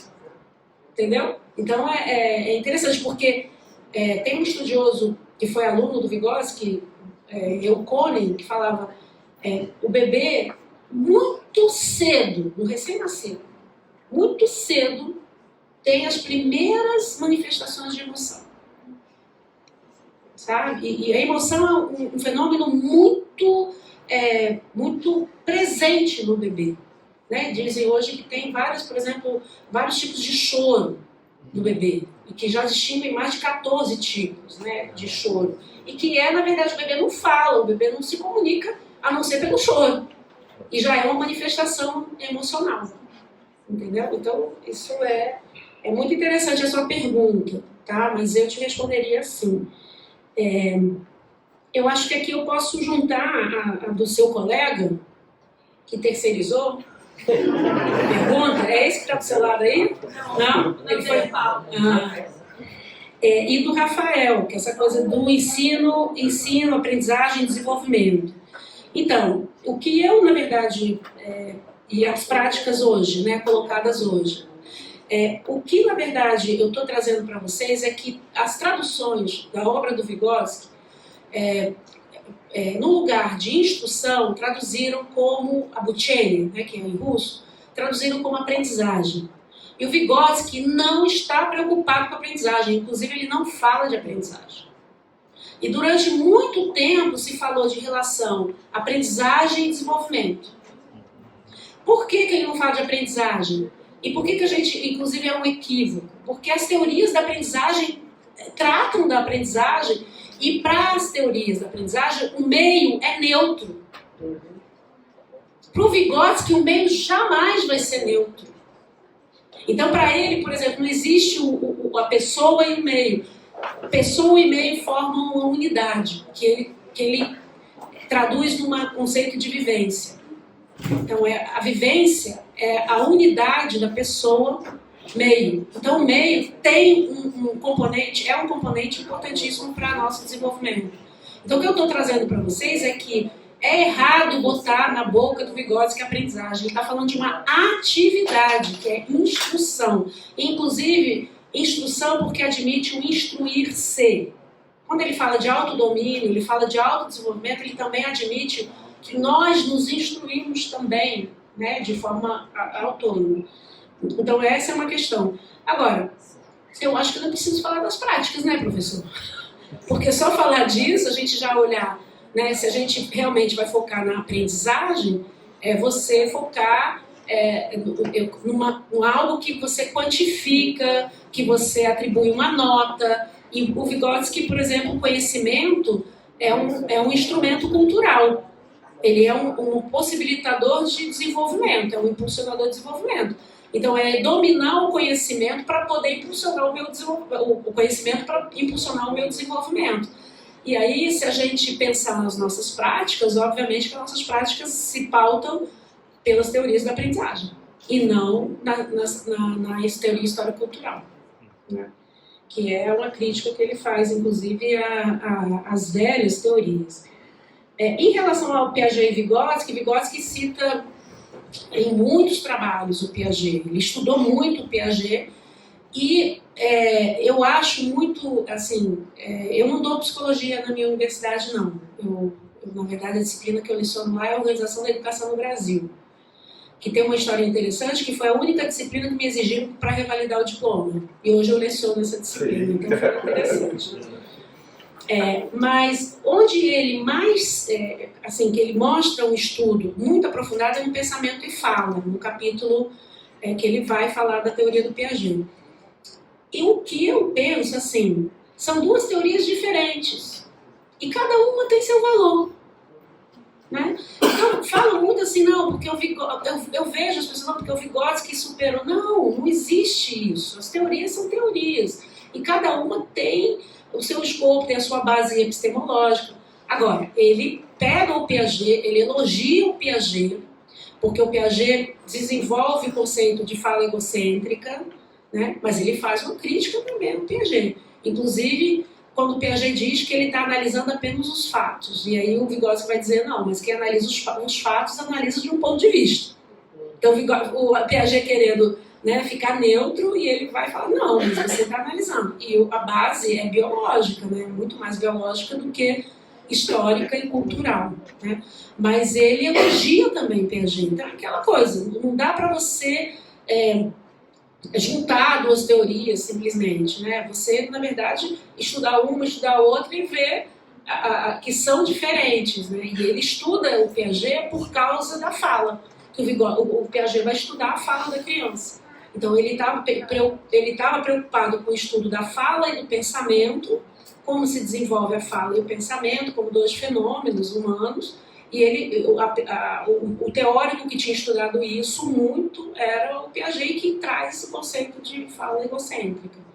Tá? Então eu acho que é interessante, tem vários textos que ele vai dizer. E aquela frase até que eu trouxe aqui, que é você se pautar pelo que a criança já domina, é você olhar para o ontem. É uma crítica que ele faz ao Piaget, exatamente. Porque ele vai falar, bom, então se a gente ficar se pautando pelo que a criança já tem, é a mesma coisa nas nossas provas, né? Se a gente ficar fazendo prova para saber o que a pessoa já sabe, né? Ou então como que a gente vai fazer, qual prova que a gente vai fazer? A gente vai fazer uma prova para que a pessoa possa caminhar um pouco mais, ou você vai se pautar pelo aquilo que ela já domina?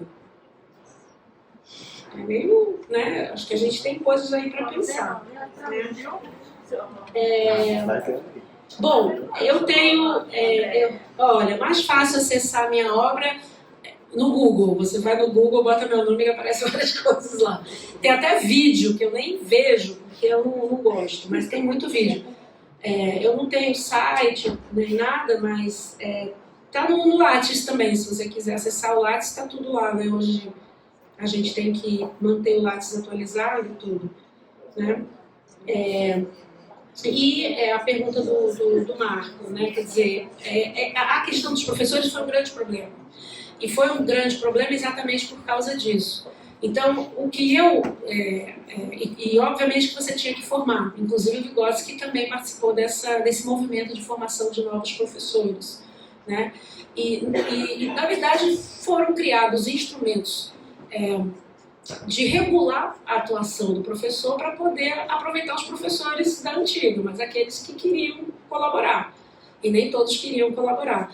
Então, obviamente que você tinha muito professor em formação já trabalhando como professor, para poder superar o déficit de professor.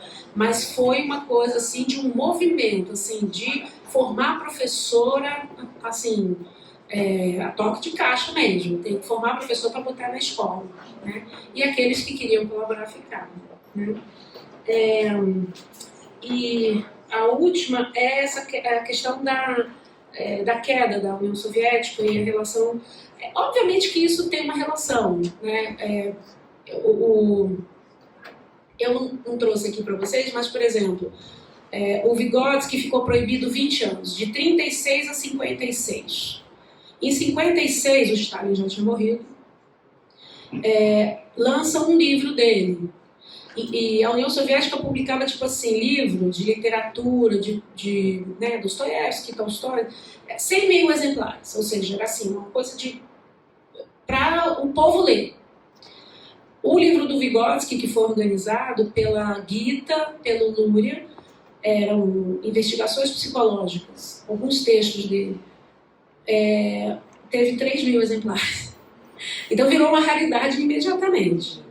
E aí a gente pode pensar, bom, então ainda continuou meio proibido. Aí em 60 teve uma outra coletânea também com alguns textos. E aí ele fica até 82 sem ser publicado. De 60 até 82 ele vai ser publicada a obra dele, selecionada, os 7 volumes, em 82, 83, 84. Né? Foi num período. E era o que a gente tinha.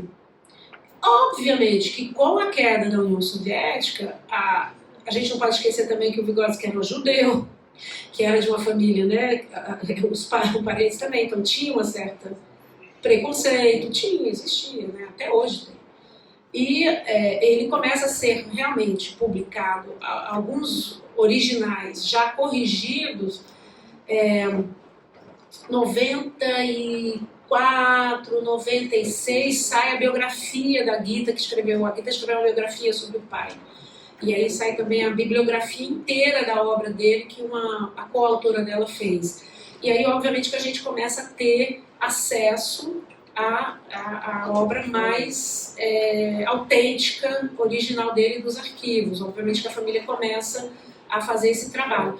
Mas teve alguns problemas aí nesse percurso, pesquisador que entrou e aí que levava, entendeu? Que levava, então que pesquisou, não fez, aí depois lançou um livro. Tem umas coisas meio... Agora não, agora a obra completa, que está em curso, vão ser 15 ou 16 volumes, e a gente está tendo acesso à obra teatral, à crítica teatral, à crítica literária, e depois vão sair as obras psicológicas, de psicologia. É isso, gente. Não sei se eu respondi tudo, mas... E agradecer muito a vocês, tá? Obrigada aí pela presença. Já são 9h30 da noite, vocês estão aqui. Obrigada mesmo, viu?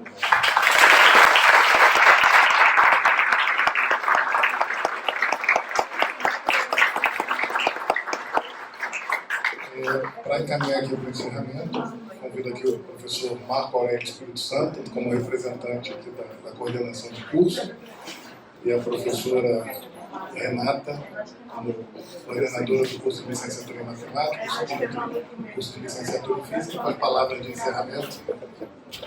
Eu queria agradecer a professora, boa noite a todos. Foi uma excelente palestra, a professora aprende muito. E aí também desaprendi as coisas que eu aprendi. Tem que aprender tudo de novo. Meus parabéns, muito obrigado. Não, eu também só tenho, assim, não tenho nem palavras para agradecer essa aula maravilhosa aí, de mudar coisas que a gente achava que sabia e a gente está vendo que a gente não sabe nada. Então, assim, só tenho a agradecer também aos alunos que estão aqui, né, que participando desse momento. Muito obrigada, professora Zóia, por ter aceitado o nosso convite.